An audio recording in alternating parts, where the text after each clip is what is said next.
South Africa, the land of 11 official languages and quite possibly the friendliest people you will ever come across. From vineyards and tabletop mountains to the bushveld, there is something spectacular to be seen at every turn. But at each junction, there is also a growing unease, a growing fear that is felt by so many that live here. A dark side that is steadily growing by the day. Beneath the surface, there are groups and operations at play that destroy the sanctity of the place so many call home. They leave countless in fear for not only their own lives, but the lives of their children. Welcome to the seedy underbelly. Join me today as I traverse into the heart of darkness, per se, to understand not only a portion of what has gone wrong in our beloved country, but also to shed light on what very well may be one of our ways out.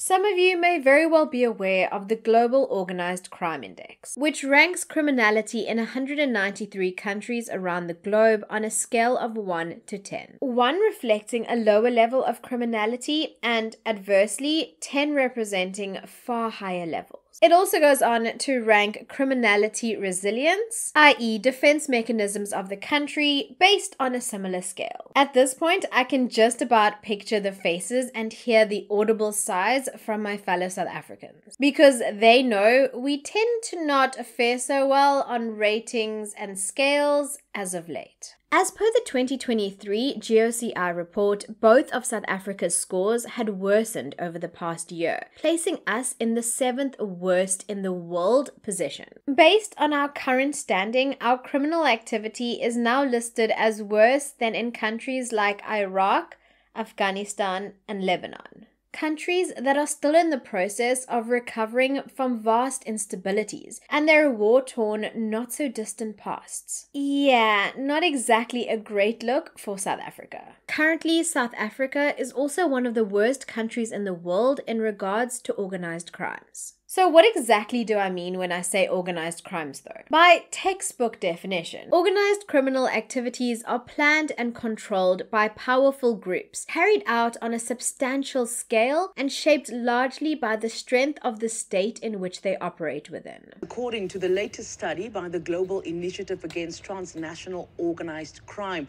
titled The Shadow Economy, it uncovers Cape Town's extortion networks. Now, it may have started in the Cape, but its tentacles now reach every corner of the country.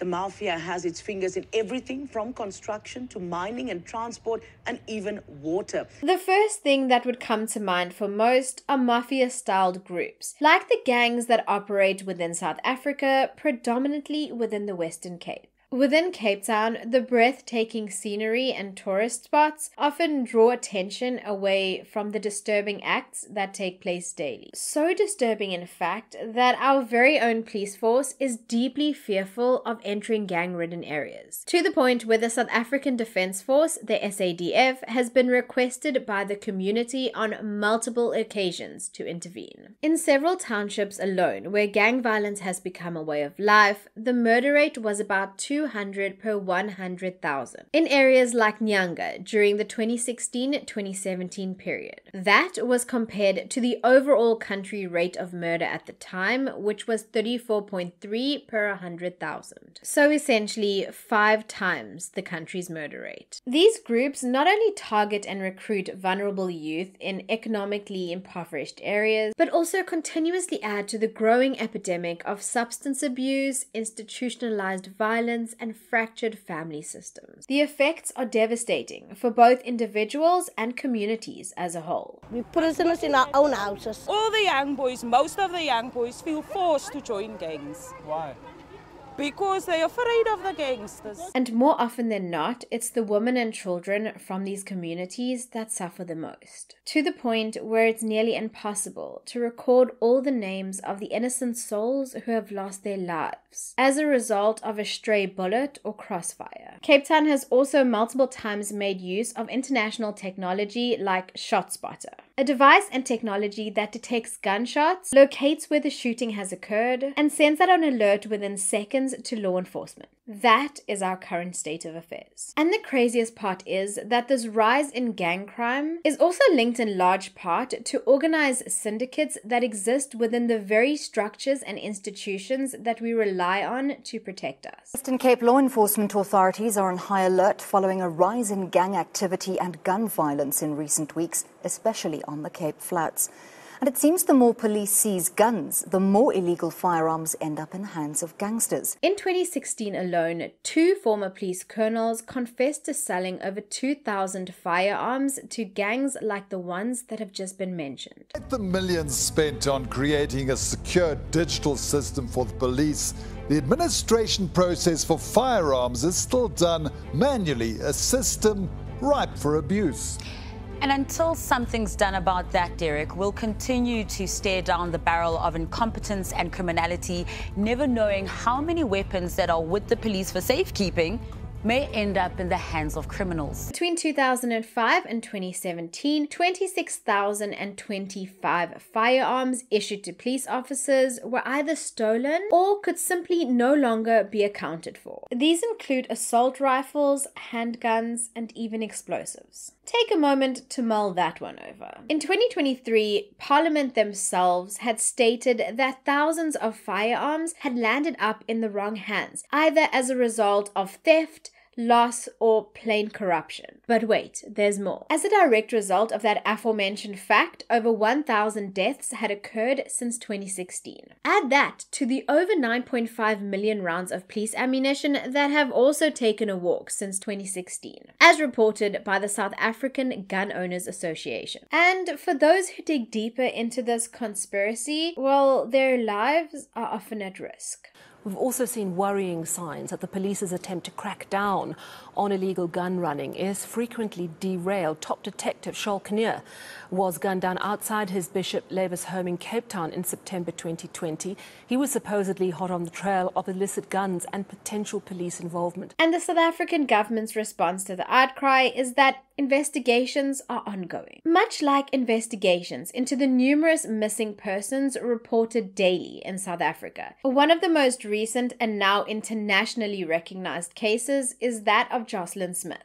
And the disappearance of Jocelyn Smith has gripped the country. The 6-year-old went missing from a home in Saldanha Bay on the 19th of February. Search teams are continuing their hunt for her, with authorities saying they are hopeful. 4 people, including her mother Kelly, appeared in court this week facing charges of kidnapping and trafficking.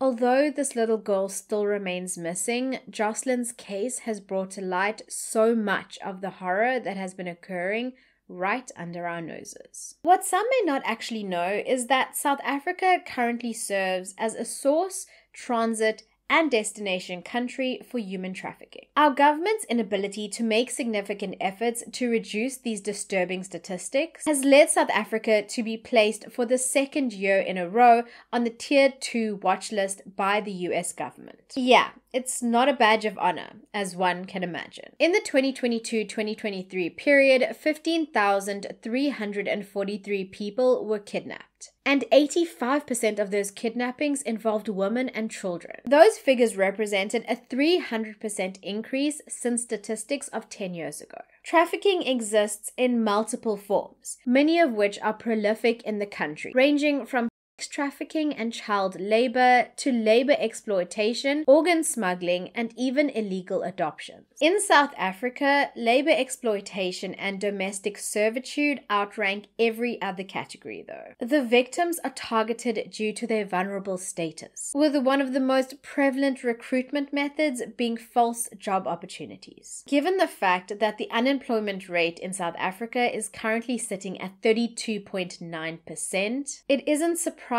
that people are desperate to find some form of job or work opportunity. But instead of finding a way to provide for themselves or their families, they're preyed upon by the worst of the worst. The thing is, these syndicates who are in control are organized and widespread, with connections in high up places. The latter part of that statement is why so many cases either go unreported or undealt with. So, pray do tell, in the midst of all of this, where is our government and police force? Well, the ones who aren't selling weapons to criminals, that is. The truth is, there are simply way too many cases for our current police force and judicial systems to even handle. This despite the 50 billion rand budget increases over the last 10 years. Just a few days ago, I read a research article about how highly skilled and specialized members of the police force are exiting the field, many transitioning into the private sphere. Our police minister, however, Becky Cele, is convinced that the proverbial bleeding has stopped. To train one member of the special task force, I'm told it takes 1.1 million for him to be completely, or her to be completely trained. And we pleaded about 58 of them who went to the private sector. So that improved their conditions and their remuneration in a very significant way. And everybody that is in there, among those that are there, everybody has agreed that I'm going nowhere, we're staying. Two things, is their conditions improved, but also they say they're here for the badge. They love the work they do.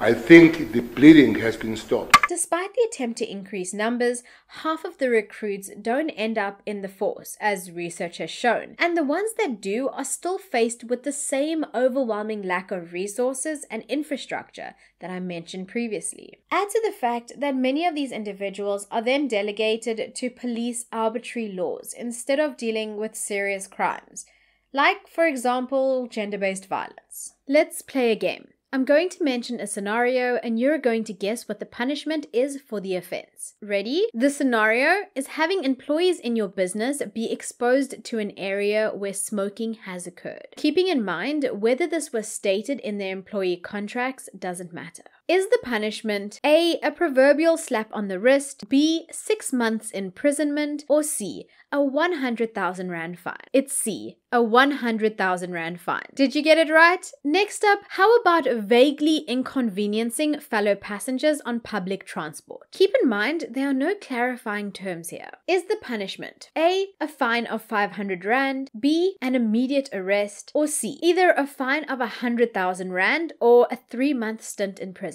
It's C again. Did you guess it? Last one. The scenario is, and I'm sure many of you may relate to it, you do not have a valid TV license, but you own a TV. Whether or not you watch local channels like SABC 1, 2, etc. doesn't matter here. Is the punishment A, a stern warning and a reminder to get a TV license, B, a fine not exceeding 500 rand and or imprisonment not exceeding 6 months, or C, a fine of 250 rand? Yes, whether you may have known it or not, the answer is B. You could potentially go to jail for not having a TV license. Talk about overcriminalization. Keeping in mind that this is the very same country where evicting a squatter without a court order is a crime, where you as a homeowner essentially have less legal rights than someone who is illegally occupying your land or home. I mean, you could face a fine and or imprisonment for up to 2 years. This is a country where failure to register a game you may have created with the Film and Publications Board will see you either fined up to 150,000 rand or sitting in prison for up to 6 months. Besides the fact that the punishment for these offenses are ridiculous, my question is, where is all that money being generated going to? And also, why is there such an effort on minimizing these so-called criminal offenses when there are real epidemics unfolding? There are so many literally getting away with murder, whilst our police officers are issuing random fines. Just a single look at the statistics surrounding gender-based violence in South Africa showcases the failings of not only the government, our police force, but also our criminal justice system as a whole. How can the system truly care about the victims of horrific crimes when our very own Minister of Police states that a woman who was raped by just one man was lucky? One woman was 10 men, not 10 times, by 10 different men, the other one by 8, the other one by 6, the other one by 4, 3, and all the one 19-year-old was lucky. If it is lucky, that was by one man. The statement was made in relation to the horrific case that made the news about the Krugersdorp gang assault back in 2022. In case you haven't heard, you've been living under a rock, or you just don't watch my content, there is a silent epidemic taking the lives of so many women and children, especially in South Africa. I mean, just take a look at a fraction of the cases that I cover. Perpetrators are also embedded within the criminal justice system itself. In 2022, acting judge Paul Kennedy took his own life after being implicated in a horrific child ring. Most recently, Constable Sizwe Ngema was accused of murdering his pregnant girlfriend, a fellow police officer, Yolanda Kozwayo, before posting her dying moments onto social media. And honestly, I could go on and on. I mean, if you've seen Women for Change's posts, you'll know exactly what I'm talking about. Women in South Africa face danger no matter their age, their race, or where they go. Like Uyanene, who was going to the post office to collect a parcel. Or Hannah Cornelius, who gave a friend a lift home. Or Pastor Liesel, who was returning from a morning jog. I mean, just a few days ago, I heard about the case of a toddler who's not even 2 years old, who was assaulted at a creche, but whose case is still awaiting attention from the police, despite all the documentation, medical reports, and statements being in order. She got back, she was complaining about her private parts, so, and when I checked... Were any arrests made in this case? Okay, my name is Dr. Nadia Bernan. I'm the Rapid Response Team Leader on Gender-Based Violence and Femicide in our community in Newlands East. The case was referred to me and there is no arrest. Section 308, J88, OB entry of a kit, history of a predator. His sister is a captain, got away with it for 30 years in our community.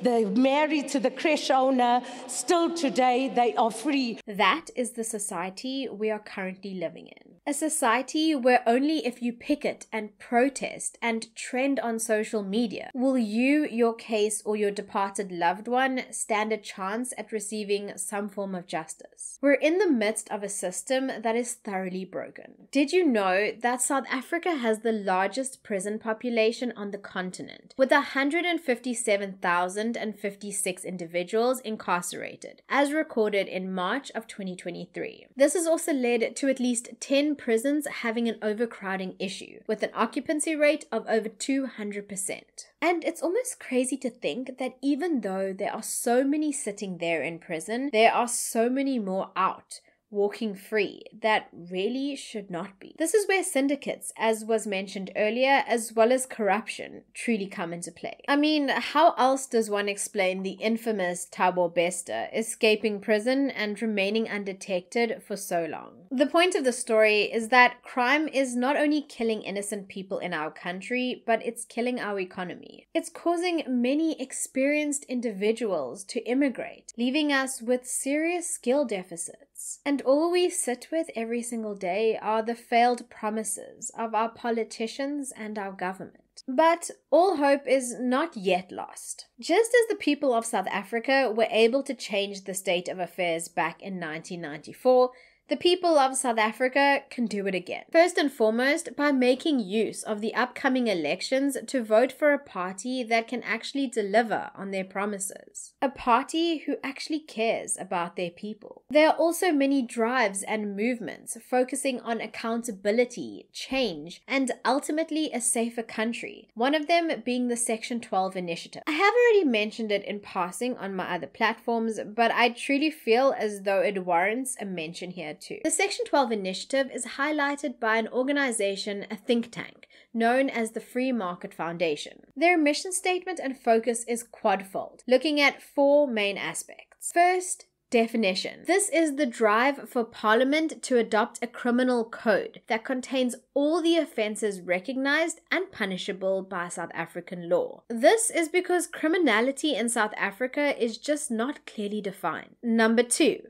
Development. There are simply not enough prisons, police, and prosecutors to deal with the heinous and sheer multitude of crimes in the country. Third up, decriminalization. The idea of focusing on victimless behaviors instead of prioritizing violent crimes is placing an added strain on an already burdened system and basically getting us nowhere quickly. And fourth, last but not least, decentralization. Due to being unable to recognize and deal with the violent crime crisis in South African society, the authority to police and prosecute must be decentralized. This would allow not only provincial and municipal governments to assist, but also in appropriate context, communities and commercial enterprises. You know the saying, it takes a village? Something along those lines. All of the points I just mentioned, I think, sum up the way in which the South African government can begin to enact change that is tangible and long-lasting. I myself have signed the initiative, which essentially sends a pre-populated letter to the governmental leader or political party leader of your choice, with a call to action to be held accountable for focusing on the fight against crime. And all of those pre-populated documents will be presented at Parliament. It's a tangible reminder to the government that we, the people, are watching and we refuse to be silenced. If you feel moved to act too, which I would highly encourage, I've linked the initiative in the description and the QR code to the initiative. Super quick access is on screen now. It seriously only takes 2 minutes of your time, and at this point, what do we have to lose? We come from a land of such diversity, such culture, such Ubuntu. It would be an awful shame to just give up now. We've clearly seen time and time again that together there is power. Together there is progress. Every single action you take today can and will make a difference. You may just be one individual, but together we can change the narrative. We can shine a light into the darkness. We can make history. Until next time, stay safe, stay informed, and stay blessed. Bye! And with that, Mbala out.